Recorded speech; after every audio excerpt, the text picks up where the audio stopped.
All right, guys, we are going to be reviewing the Thrustmaster T16000M FCS HOTAS today. I am really excited. We did an unboxing a couple days ago, and I posted that up on the YouTube channel, and you guys seemed to enjoy it and wanted a review, so I'm going to get right into it. Well, all right, let's start with the throttle. You can see on the right side there's some hats and a orange button, but we're going to talk a bit about those later. So let's move to the left, and you guys are going to see this little scroll wheel on the left side. Basically, that's used for zoom in Star Citizen. It's supposed to be analog, but it doesn't work analog. It's basically zoom all the way in or zoom all the way out. Now you can start to see some orange buttons, the rudder pedal, a switch in the middle there, and the switch basically acts as two buttons, one button up and one button down, and then you can see a little joystick that can also be pressed in and is analog as well as the rudder. You can see the front a bit more here, just a better look at it from the other side. I really like this button layout. It sits very comfortably in my hand. I enjoy it very much. And now you can see my hand here. I'm pressing all the hats on the right side as well as the bottom button, which is actually quite hard to reach for me. And I don't have that small of hands. And now we're looking at the front side and how it fits in my hand and how I'm reaching the buttons on the front as well. I'm also testing the hats on the right side.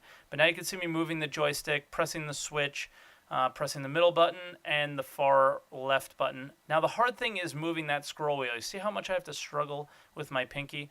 The rudders are also somewhat difficult to reach. And then I'll just give you another example of just how smooth it is to move the throttle back and forth. Moving on to the actual flight stick, there really isn't much new to show here compared to the old T16000M, other than on the left side here we have some buttons now that have braille-like markings on them so you can tell what buttons you're going to press. But in a HOTAS setup, it really doesn't make sense to be using these buttons, as you would actually have to take your right hand off the stick to press them, or take your left hand off the throttle to move them all the way over. So now we're looking at the hat, and you can see that the buttons have definitely gotten an update as far as these ridges on them, but there is no updated feel to the actual buttons or the trigger at all. They feel exactly the same as the old one, so I think the components on the inside are pretty much the same. And again, you can see on the other side that the buttons have the braille as well. Alright, and the reason that I wanted to show this video is because I wanted anyone that was interested in actually buying the HOTAS to realize how much space it does take up on your desk, so you can get a sense for how much room you might need. As you can see, I have a keyboard, a mouse, which you can't see because it's out of the picture, a throttle, and a joystick. It takes up quite a bit of room there. Alright, and here we definitely just want to take an image to show you the size comparison between a Thrustmaster throttle versus the X56 throttle. And as you can see, it is pretty different. I didn't give you the best angle here. I wish I would have given you a little bit of a lower angle too, so you can just see how tall the X56 is and how much room it takes up there. Whereas I'm able to comfortably lay my arm down on the desk with the Thrustmaster version. Alright, in this next video, I wanted to show you just how much the X56 moves on my desk when using the throttle versus the Thrustmaster HOTAS. I thought it was a really good example of really why I became a fan of the Thrustmaster HOTAS since using the X56. As you can see right here, it doesn't move on the desk at all. And I'm actually hitting the front and back fairly hard there too. So it's actually quite impressive.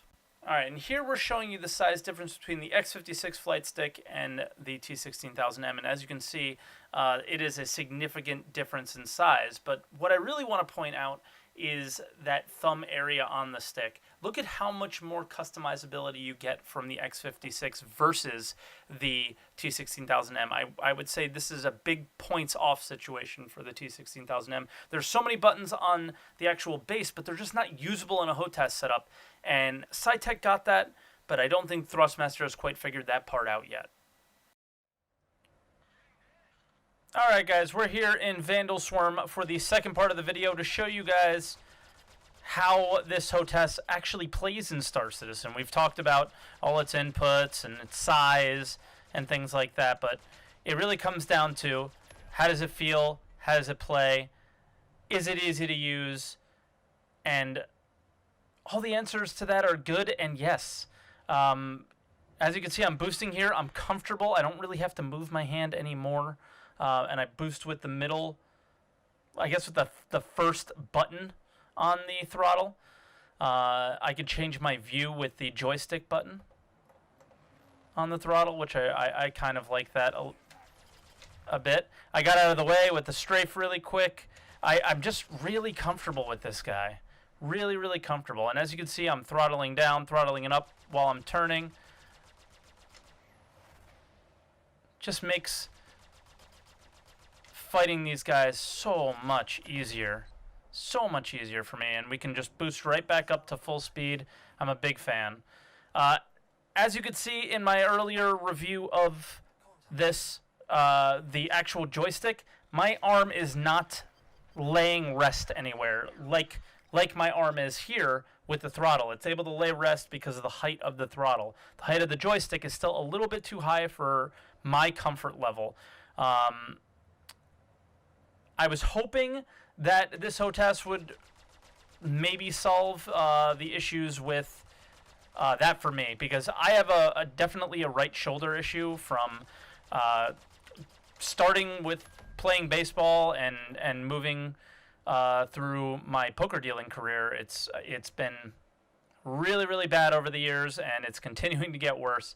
So this doesn't help that situation. So we pretty much just go ahead and use the joystick for targeting, which I use on the hat over here, countermeasures, as well as firing missiles. So that's really all we're using the stick for. Everything else is on the throttle, and you know what? We showed the X56 throttle earlier and just how much customization it had. This has enough to get me through almost everything I would need in Star Citizen. So in just a moment here, we're going to move into the PU to show you just how much customization we actually get to use, because Vandal Swarm is very much a combat situation. So you're firing your guns, you're firing off countermeasures, you're strafing, you are boosting, you're throttling up and throttling down. Not much more than that. So let's go ahead and switch over to the PU and show you just how much customization I've done with the hats here. It's really awesome. Alright guys, here we are in the PU doing our test of how well this HOTAS holds up here in the game. There's a lot more inputs that you need in the PU than in a standard combat situation. So the first and most important thing, and we did see this in the combat, was strafing, but taking off is a little different. So you can take off with just your strafe. I could strafe forward as well. Strafe forward and back with my rudder pedals here, which is really, really fun and awesome. We can also just turn around and land again automatically if we so choose. So we're currently in landing mode. Let's put our throttle to 0. We can get out of landing mode with a simple click of a button. I'm not taking my hand off the joystick or the throttle. Get in landing mode. Have our landing gear get deployed. And with the same hat, I could just hold it. And while I'm holding it, we can watch from third person view. Some other views of us landing. So you can potentially even make really cool content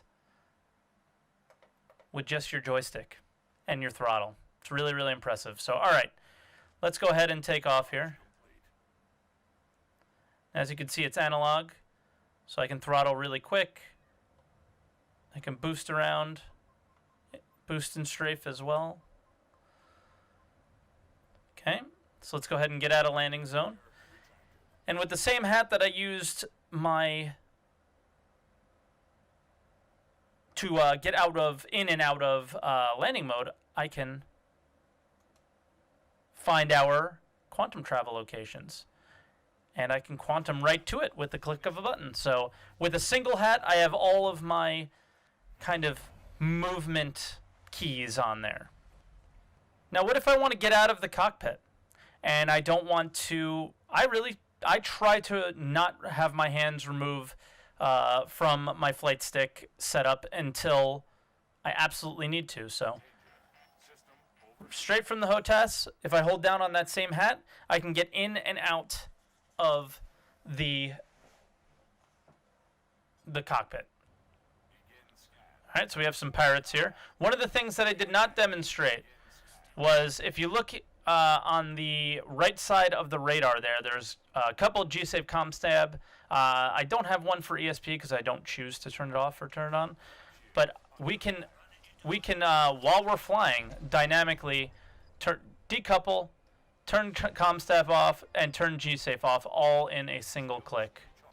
All right, guys, I think that'll do it for this review of the Thrustmaster T16000M FCS HOTAS. That is a mouthful, but it is not a pocket full. So if you guys are really interested in picking this up, the link to purchase will be below. And yeah, I highly recommend this as a entry or even mid-level HOTAS. You can definitely just hop in and play with it and get the HOTAS feel and get that immersion you want. But if you really want to get in there and dive in and change the keybinds around and really customize things for yourself, you can do that too. You don't have the overwhelming customization that you get from sticks like the Warthog or the X56, but you get enough to play the game in the state that it's in right now. In the future, this review might completely change if there's a lot more buttons that we need to press for power and things like that. But right now, to play the game, this is a perfect setup to be using. So I'm a really big fan. I hope you guys enjoyed this video. If you guys like this video, please like it. If you're interested in more content like this, subscribe and comment below and let me know that you liked this video and you want to see more of this in the future. I have an X56. I've only done an unboxing of it, but I haven't done a full review yet. So I would love to give a review of that, but let me know if you guys want to see it. So again, thank you so much everybody for watching, and I'll see you all next time.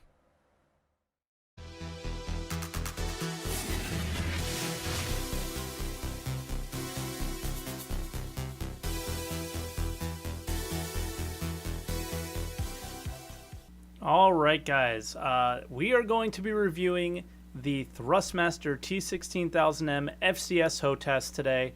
I am really excited. We did an unboxing a couple days ago and I posted that up on the YouTube channel and you guys seemed to enjoy it and wanted a review, so I'm going to get right into it. Well, alright, let's start with the throttle. You can see on the right side there's some hats and a orange button, but we're going to talk a bit about those later. So let's move to the left, and you guys are going to see this little scroll wheel on the left side. Basically, that's used for zoom in Star Citizen. It's supposed to be analog, but it doesn't work analog. It's basically zoom all the way in or zoom all the way out. Now you can start to see some orange buttons, the rudder pedal, a switch in the middle there, and the switch basically acts as two buttons, one button up and one button down, and then you can see a little joystick that can also be pressed in and is analog as well as the rudder. You can see the front a bit more here, just a better look at it from the other side. I really like this button layout.